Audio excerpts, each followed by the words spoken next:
My name is Vanessa, and today we are going to make it easier for you to gain control over your money so you can achieve a better sense of well-being. Let's get right into it. Today I want to cover 4 essential things: the importance of having financial goals, how to create a budget and stick to it, good debt versus bad debt, and how to use it to your advantage, and credit and how it really works. Start with your vision. What are your financial goals? This is important because it can really help keep you motivated and on track. For example, one of my goals is taking a trip to Greece. Having that in the back of my head when I'm considering an expensive dinner out can help me make a choice, and instead of spending, I may save that money toward my goal. Your goals can be short-term, like paying down debt, and long-term, like saving for retirement, and everything in between, like saving for college. Once you have a list, you'll need to prioritize it.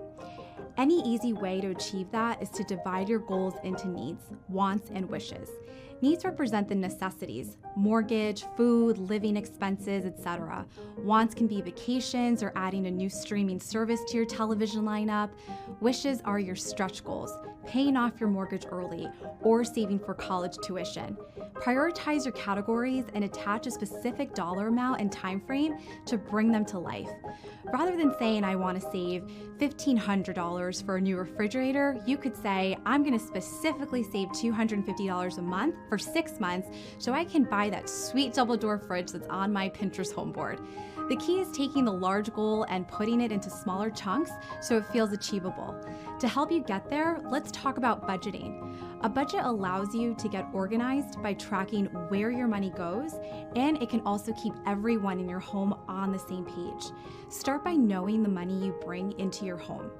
Your take-home pay is your earnings after taxes and other deductions. This is the amount you see on your check or deposited into your bank account. The next step is to track where you are spending your money, your expenses. Now you can determine if you are spending more or less than you earn. Sounds pretty straightforward, right?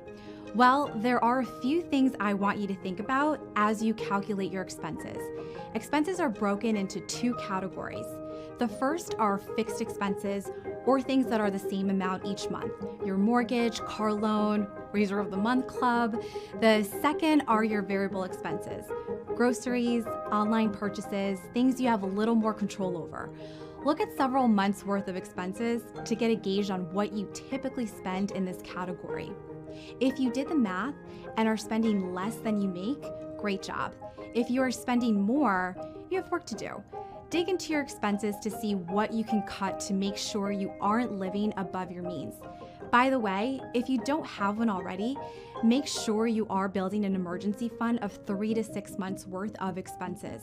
Now, let's talk about debt. Let's be real for a second. Most of us have some debt.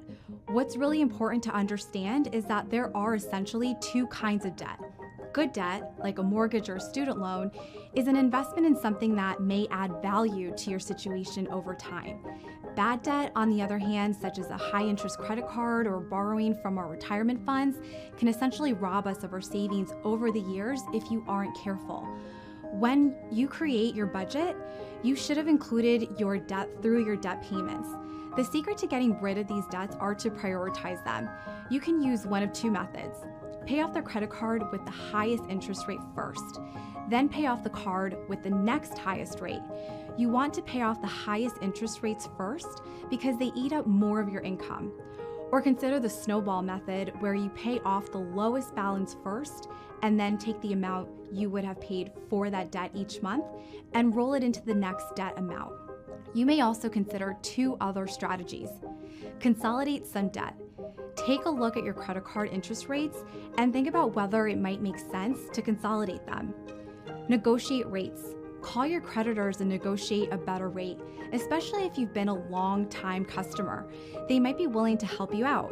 Don't forget, as you pay off your debt, you should consider continuing to pay into your savings and retirement plans. I want to make sure everyone understands the basic of a credit score. Essentially, it's what potential lenders use to determine how likely you are to pay them back.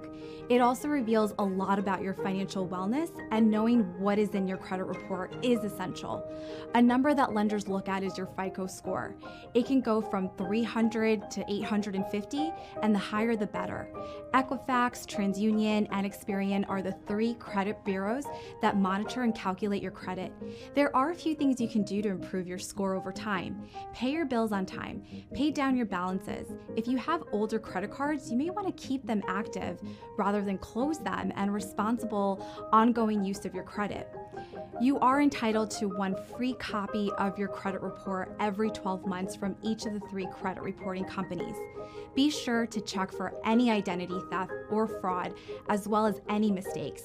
A quick recap: start with your goals, allow them to guide you. Build a budget, stay flexible, and revisit to adjust your plan as your life changes to stay on track. Make a plan to pay off your debt, and understand and keep an eye on your credit by reviewing your credit report. Don't forget to give yourself permission to have a little fun. Live a little, save a little, and remember, it is never too late to start getting your finances in order so you can live your best life. Best of luck. Please continue your education and view additional topics.